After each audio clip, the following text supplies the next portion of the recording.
The Louisiana Writer Award, as we all know, is given annually to recognize outstanding contributions to Louisiana's literary and intellectual life, exemplified by a living writer's body of work. Cheryl's family roots in Louisiana are deep, going back over 200 years. Her earliest maternal ancestors, immigrants from France and Italy, worked a small orange plantation in Buras for many years before moving to New Orleans to run a grocery store in the French Quarter. Born in New Orleans, Cheryl spent most of her life as a child and young adult in Kenner, where her family moved when she was 5 and where her mother still lives. She attended Southeastern Louisiana University, studying creative writing with another Louisiana Writer Award honoree, Tim Gautreaux. After graduating with her BA in English, she moved to Dallas, Texas, where she completed her MA and PhD in humanities at the University of Texas at Dallas and published her first poetry books. Her first full-time teaching position was as a professor of English at the University of Louisiana in Lafayette. Cheryl's poetry includes the chapbooks Going Home and The Mask of Medusa, and the full-length poetry collections Making Bread at Midnight, I love that title, How Heavy the Breath of God, The Journals of Scheherazade, Let It Be a Dark Rue, New and Selected Poems, and most recently, The Small Door of Your Death. Cheryl's son, Gregg, died in 2014 of a drug overdose. And over the years, she has written several poems and essays about her son's struggles and her own attempts to mother him and heal. But the poems from her latest poetry collection all chronicle those struggles and his death. She's also published 2 memoirs, Swamp Songs, The Making of an Unruly Woman. I like that one, too. Navigating Disaster, 16 essays of love and a poem of despair. Of Swamp Songs, Tim Gautreaux wrote that Cheryl's love for Louisiana winds its way through every paragraph like that indestructible wisteria in her mother's backyard. Of Navigating Disaster, Daryl Bork wrote, "It is Cheryl St Germain's voice that will finally get you. Hers is a voice of a master singer, one trained in the ancient ways of telling a story and one fiercely contemporary." Sheryl also co-edited 2 anthologies, Between Song and Story, Essays for the 21st Century, with Margaret Whitford, and Words Without Walls, Writers on Addiction, Violence, and Incarceration, with Sarah Shotland. She has also published Je suis Canadien, a chapbook of translations of the Cajun poet John Arsenault. A collection of essays, 50 Miles, is forthcoming in spring 2020. The book is a companion to The Small Door of Your Death, in that it addresses in wider and deeper ways the issues of addiction and recovery, topics so timely as our country and our state suffer the effects of the opioid epidemic. Cheryl's work has received many awards, including 2 NEA fellowships, an NEH fellowship, the Dobie Paisano Fellowship, the Kai Davis Award, and the Aspen Writers Foundation, and the William Faulkner Award for the personal essay. She directs the MFA program in creative writing at Chatham University, where she also teaches poetry and creative nonfiction. Susan Larson, our good friend and host of WWNO's The Reading Life, says she is someone I see in the great continuum of Louisiana literature, taught by great Louisiana writers, fashioning her own style and vision, and passing on her wisdom to her students. She is a true Louisiana writer through and through. Poet Daryl Bork, who's with us today, a former poet laureate of Louisiana and the 2014 Writer Award recipient, adds, "She has dedicated her professional life to helping others find their way into the writer's life, the incarcerated, the addicted, the homeless, the wanderers, with special emphasis to abused and abandoned women." I have always said that the best we can do in this world is speak or write about our own life experiences in a way that validates us and helps others. My belief is that the best literature has this ability to connect with readers in a way that allows us to build empathy and to see the world, if only for a moment, through someone else's eyes. Cheryl's poems and essays not only do this, but they inspire too. Her work is perfectly crafted and it is humane. It is impossible to read a piece of Cheryl's work without walking away a little changed, a little better than you were before.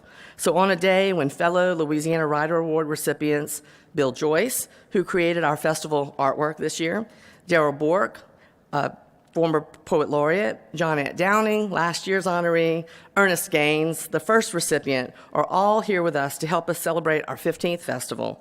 And on a day which marks Cheryl's 6th appearance at the festival, we are pleased to present Cheryl St Germain with the 2018 Louisiana Writer Award.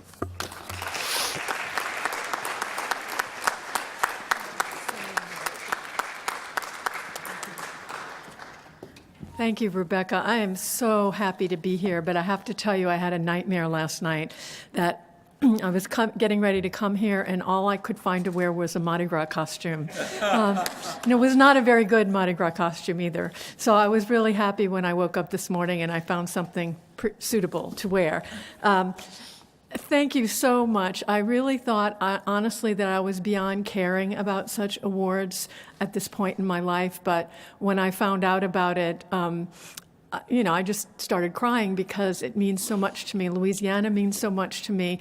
And it's an award, I think, that means as much to me as any I've ever gotten in my life, if not more. And I want to thank Rebecca Hamilton for her work promoting culture in Louisiana. This is just a wonderful festival. I would come even if I had nothing to read, because it's so wonderful to see people genuinely wanting to read books and support authors. So this is just a model for other states in terms of what you bring to your people here. I want to thank Robert Wilson for the extraordinary difficult job of scheduling so many writers and on a very selfish note, making sure that my friend Daryl Bork could be here for this, because I know that he's got many other things to do as well. And especially Lieutenant Governor Billy Nungesser for his legendary support of the humanities. I wish that we had someone like you in my state supporting the state where I live now, supporting us in the way that you have. Thank you so much. So people have asked me, how did I find out about this? And So it was from Jim Davis, obviously, and I want to thank him as well and tell a little bit about how I met Jim. My mother, who lives in Kenner, used to always go to the events Jim organized when he was coordinator of adult programming at the East Bank Regional Library in Jefferson Parish. And she introduced me to Jim many years ago for an event. It might have even been my event, but I don't know. I was either doing a reading or there was something else, and she just loved him so much for bringing such richness to her area, Jefferson Parish, and had spoken very warmly of him to me many times. So I was really glad to meet him, and I don't get to see him very often, but there's something about the wisdom of his talking to me when we do talk, and his quiet, wise presence that I really appreciate. So this year, before I found out about the award, I was scheduled to give a book talk, and I got a text one day from Daryl, and he said, Jim needs your phone number. He needs to talk to you about something. And so I'm the kind of person that always thinks she's in trouble. So if there's a police siren, it's after me. If somebody crashed into my bumper in the back, it's my fault. So I thought, oh no. He's canceling my book talk, and he wants to tell me on the phone instead of via email. So I did text Daryl back with the phone number, and I said, I hope it's nothing bad. And Daryl, in his quiet Buddhist way, said, no, it's not. And so a few hours later, Jim called me, and he said, well, you're already doing something for the festival, but I need to ask you to do something else. And I thought, okay, here it comes. He's going to ask me to moderate 10 other panels or something like that. And then he said, I need you to write an acceptance speech for the Louisiana Writer Award. And I had to sit down.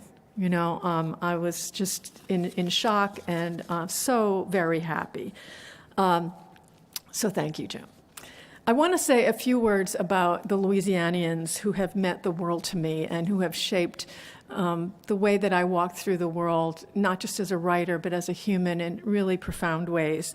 And I can't tell you how humbled I am to have been given the same recognition as my first creative writing teacher, Tim Gautreaux. I still remember this. I don't know if Tim likes that I tell this story, but I still remember him walking back and forth in front of a creative writing classroom with what he called a mush graft on the chalkboard. And on one side was a picture, a very bad picture, it must be said, of a roach. And then there was this line, and then there was love just written. And he was trying to teach us that it was easier and better to write about a roach than it was to write about love. But the idea being that the more specific you can be, the better, you know. And so I learned from him that specificity is good, and that you can write about love even if it's through an insect's eyes. I'm also thrilled to have the same award as Daryl Bork, whose work I admire and who I count as one of my dearest friends and who I've known for over 25 years. Daryl and I were colleagues at UL, and since then, we've often shared work, and when I started to bring students to Louisiana as part of a traveling creative writing seminar, the first thing I thought of is that they need to read his work and they need to meet with him. And so his insights into writing and life have really sustained me over the years.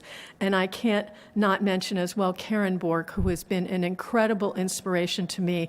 Watching her bloom and blossom into a stunning glass artist over the years has been just a great inspiration. I think I have 4 of her pieces hanging in my windows at home, and I've told her once that I like to think that when I look through them, I'm seeing the world through Karen's eyes. Jack Bedell and Louisiana Literature have been steadfast supporters and believers in my work, and I want to thank Jack and Louisiana Literature for publishing my poems and essays in the journal and also publishing my memoir, Navigating Disaster. It was really important to me that it find a Louisiana publisher. And I want to mention one more friend who's no longer with us and who did not receive this award, but who I think should receive some kind of Spirit of the Swamp award posthumously, Gregg, Gerard, photographer and writer. And I have to tell you, those who know him, I was driving from Lafayette to Baton Rouge yesterday. It was horrible. It was storming. It was foggy. I thought I was going to die. And I started to pray to Gregg. And I said, Gregg, please, can you do something about this? And in his slow way, he did, because today we don't have any rain. But I met Gregg many years ago when one of my essays won the William Faulkner Award for the personal essay. And when it was published in Cultural Vista later that year, the editors paired it with some photographs of Gregg's of the Atchafalaya Basin, since my essay was at least partly about swamps, though Gregg would tell me, your swamp is not my swamp. And by which he meant the sort of dark metaphorical swamp of my family and of New Orleans was not the vibrant swamp of his Atchafalaya. And Gregg then decided to take me on as a project and make sure I became well-versed in everything Cajun and Atchafalaya.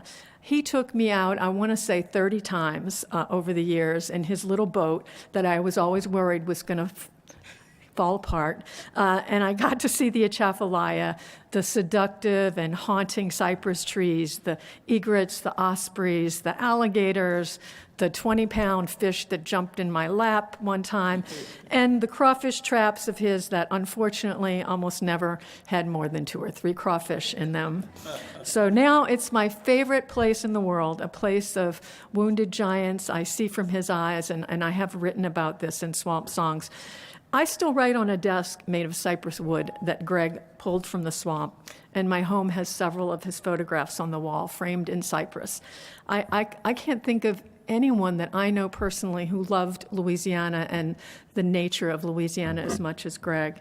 So I have him to thank for waking me in a really powerful way to something that was always in me, but it was a little dormant, just the love and appreciation of the natural beauty of South Louisiana.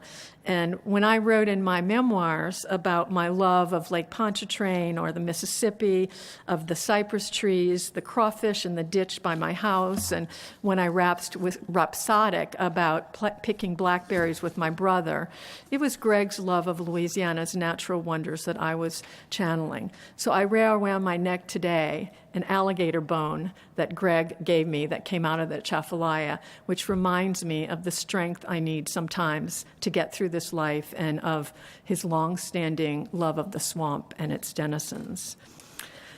Although I have Cajun ancestry on my father's side through my grandmother, who was a Fontenot from Ville Platte, Both my grandparents were deaf and moved in their early adulthood to New Orleans, where my father was born. And for reasons I don't have the space to go into here, and honestly I don't fully understand, my father chose not to share anything of his Cajun heritage with us, even though his first language was French, nor did he teach us sign language or let us know as kids that we should learn sign language. So until I became an adult and moved to Lafayette for my first teaching job, that knowledge of that part of my heritage was pretty dim, and I didn't even meet some of my Cajun relatives until I was well into my adulthood. In comes Barry Ansel, folklorist and colleague at UL, with whom I became a friendship and who made it his project to teach me everything I didn't know about the Cajun culture. And I wound up translating a small book of Barry's, Je suis Cajun, that he wrote under his alter ego, Jean Arsenault, from French into English. And that long poem that made up that book was about the Cajun dérangement and subsequent life and survival. And I'm really indebted to Barry for taking me on. So, as Rebecca said, my family has roots in Louisiana that go back about 200 years, and the Daquins on my father's side were notable planners and businessmen in New Orleans, but they also owned coffee plantations in Jamaica and what is now Haiti, and can be traced back to Louis Charles Daquin, who was a physician for King Louis XIV, as well as a landlord for Molière. I spent a sabbatical in France about 8 years ago tracing our heritage and writing a series of poems about it, which I never published. I did send it to LSU, but they declined.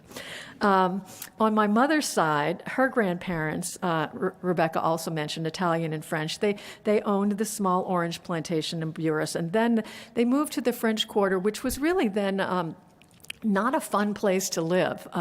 It wasn't a place where tourists went, but there were a lot of immigrants there, and they had a small fruit store. My mother tells me they also, during the Prohibition, they hid liquor in their kids' beds. To this day, and underneath the beds, she is shocked and appalled by that. But they also owned a very strange rooming house that I think was probably a brothel, but I'm really glad my mother's not here to hear me say that. My mother's father was German, and his father, August Frank Sr., was a carpenter and builder, and my mother tells me he was known as the master builder in New Orleans. My father's father was also a carpenter, and there are times when I feel strongly the need to build something as useful and sturdy with my words as my grandparents did with wood. So I'm telling you a little bit about my family because we're really screwed up, but in a kind of interesting way, I think. So the story goes that one of my French great-grandfathers stowed away in a coffin on a boat from France to New Orleans, which is why my French cousins tell me we can't find a record of him arriving here. Another of my male ancestors, a great-grandfather who in photos only has one eye, is said to have shot the eye out accidentally in anger when he was told that his 8th child was yet another girl when he wanted a boy to help him out on the orange plantation. It's said that my mother says he shouted, "Mon Dieu," and he cursed my grandmother's womb, and he cursed God, and slammed the rifle down and went off. And this is the story we tell ourselves about why we have so many problems in my family. It's a curse that you should never curse your wife's womb, or God.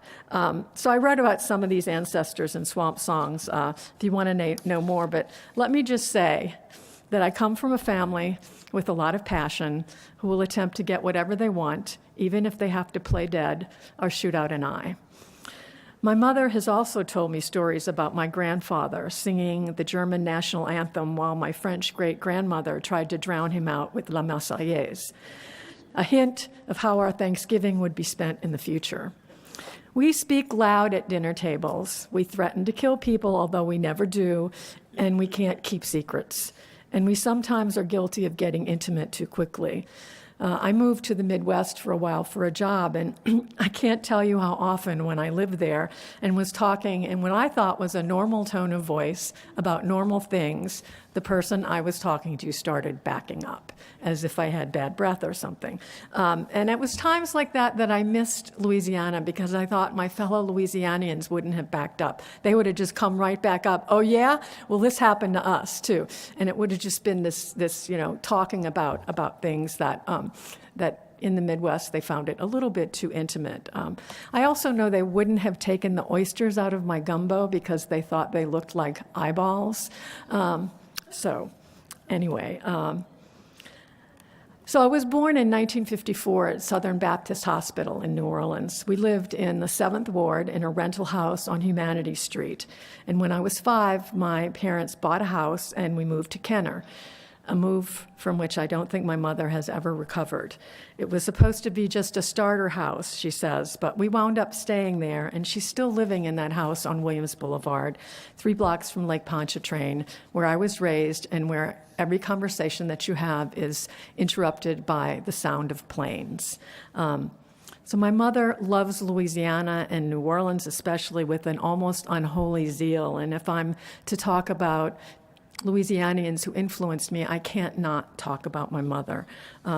She loved music, and she still loves it. She would be here, but she has trouble moving these days. She's 86, but she's still a real big supporter of Louisiana, the Saints, anything Louisiana she loves.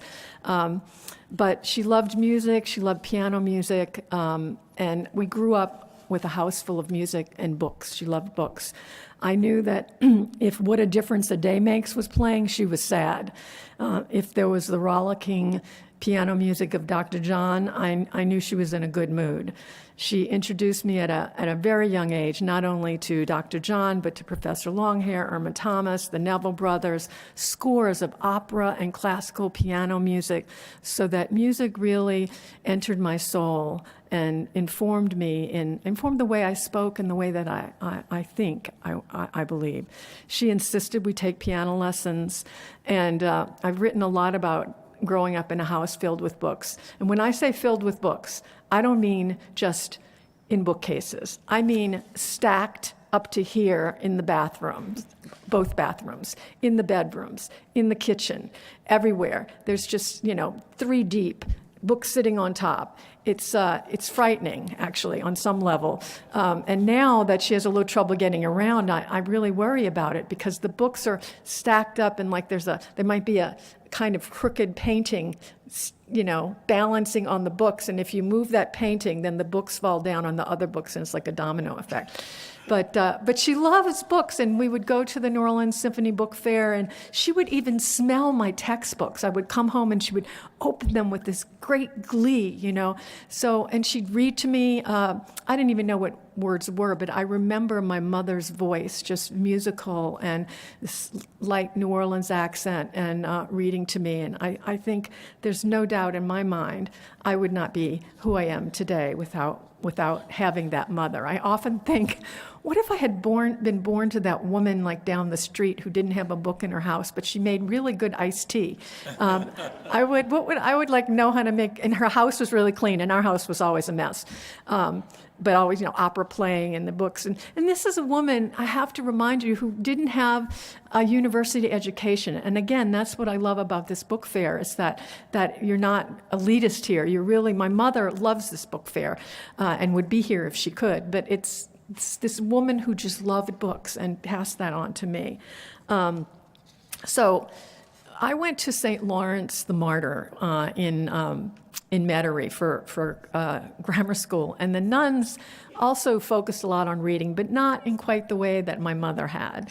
So the nuns had this shoebox that they put on their desk, and they'd cut out a little hole in it.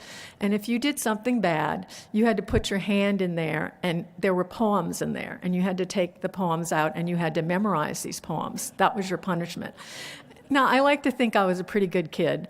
I loved school. I was like always sitting in the front, but I must have gotten in a lot of trouble, because in my memory, I had to memorize a lot of poems, and they were long. I remember Whitman being one, some poems by Whitman being in there. So I guess I rebelled by becoming a poet. It was kind of that way. And another punishment that kind of backfired on me was something that my father used to do. when we told a lie, and I think this is not unusual for Louisiana kids, you had to stick out your tongue and he'd put Tabasco on it. And, I got in trouble so much with him that one day, and I've written about this, he put those drops of Tabasco on my tongue, and I liked it, I was good with it. I was down with it. And so I guess you could say I rebel. I love hot sauce to this day. So the moral of this story is be careful what you punish your kids with, because they might become that thing. One of the things we used to do as kids was go to Grand Isle with my parents, and I'd swim with my brothers and sisters, and I'd play pool with my father, who was sadly sinking into a kind of drinking that would finally kill him at the age of 59, but more about that later. One of the things I've thought about a lot is what it means to be a writer who comes from the very bottom of the United States. I mean, the South, not the edgy East Coast or the laid-back West Coast or the, as my mother would say, boring middle, but where all the stuff comes out of the Mississippi. We're like, we can't deny there's all this stuff in the Mississippi. It comes down. It's full of good stuff and bad stuff, and we have floods. And sometimes you walk on land that you don't know if you're gonna sink in it or not. I grew up with hurricanes that destroyed our houses, and I think what I learned from that is that destruction can be paired with beauty, because there is an ungodly beauty about hurricanes sometimes when you're watching them, and then there's the eye, but then there's also this destruction. And I think about Rilke, who said that beauty is just the beginning of terror. So I learned that those things were paired in some way, and I learned to be really super comfortable with ambiguity because of the fact that you didn't know if something was going to remain land or water. Our house where we lived was continually losing land and having to be filled up with sand. So those are two important lessons that I learned.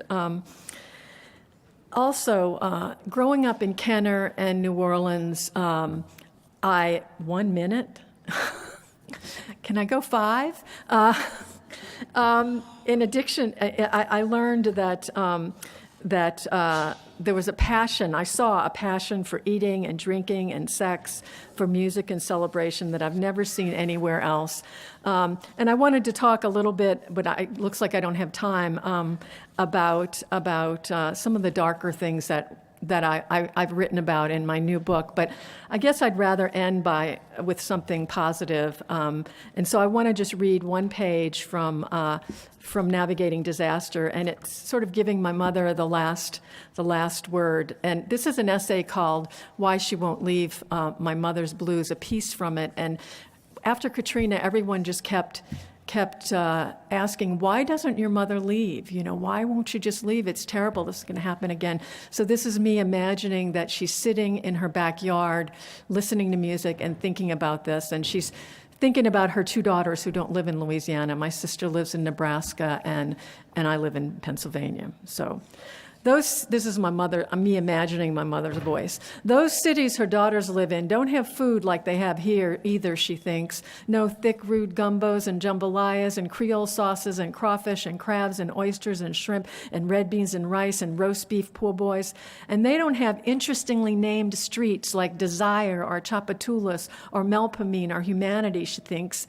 And what can you say really about the imagination of cities that give their streets names like Maine or First or Second? And what about cities that don't have king cakes or voodoo dolls or beads or Mardi Gras or crawfish festivals or rice festivals or oyster festivals?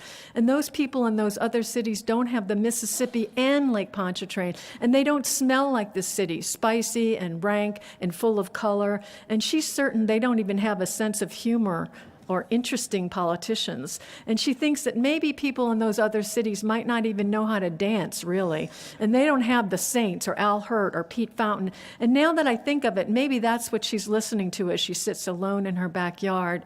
Maybe she's listening to Pete Fountain's clarinet, all high and sweet like a gladiola. And maybe she's singing When the Saints Go Marching In. Oh, Lord, I want to be in that number. And how could she leave New Orleans now, when the Saints are doing so well? She remembers when all the fans wore paper bags on their heads and called themselves the Aints because they were so embarrassed at how bad the team was.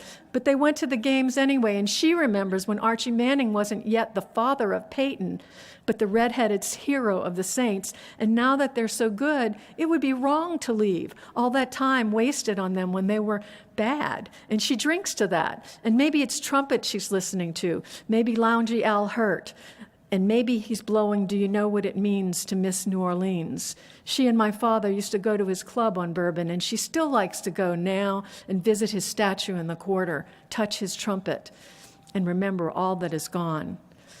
My mother is sitting alone in the swing my brother gave her on Mother's Day the year before he died, the year before Katrina. And even though it's already rusted, she thinks she'll never not use it. She'll never give it away. She'll never move away from this swing. There's just room enough for her to sit comfortably on it without someone else. And now she's swinging to the drip, drop of Fats Domino. I'm walking to New Orleans. And she's thinking about music and sorrow and music and forgetting and music and remembering. And she's thinking of how important music is to this city and how it's not important in this way to any other city.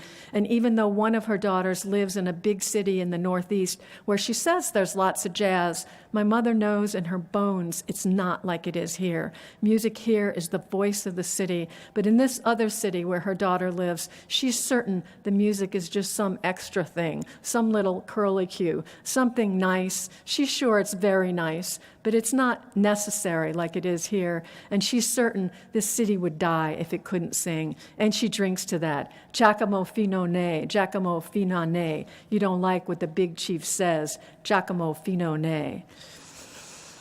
And as I write this, I'm sitting here alone like my mother in my own bedroom in some Northeast city listening to music, and it occurs to me all of a sudden that I'm not writing about my mother at all. I'm writing about myself, my own loneliness and despair and love of the music she taught me to love, the music of our city, the city and the music she won't leave. I'm talking about See That Guy All Dressed in Green, Aiko Ande, and I'm talking about Brother John, and I'm talking about I'm going back to Louisiana, and I'm talking about Mama Roo, and I'm talking about Way Down Yonder, and I'm talking about I Got My Jambalaya, Crawfish Pie, and I'm talking about When the Levee Breaks, and I'm talking about I Got Nowhere to Go, and I'm talking about I Got My Saints Marching In, and I'm talking about going down to St. James Infirmary, and I'm talking about I'm going to be in that number, and I'm talking about when Junko Partner comes down the road loaded like my father, knocked out and loaded, and I'm talking about my gone brother. I'm talking about brother Jay is gone, and I'm talking about I know what it means to miss New Orleans. Thanks.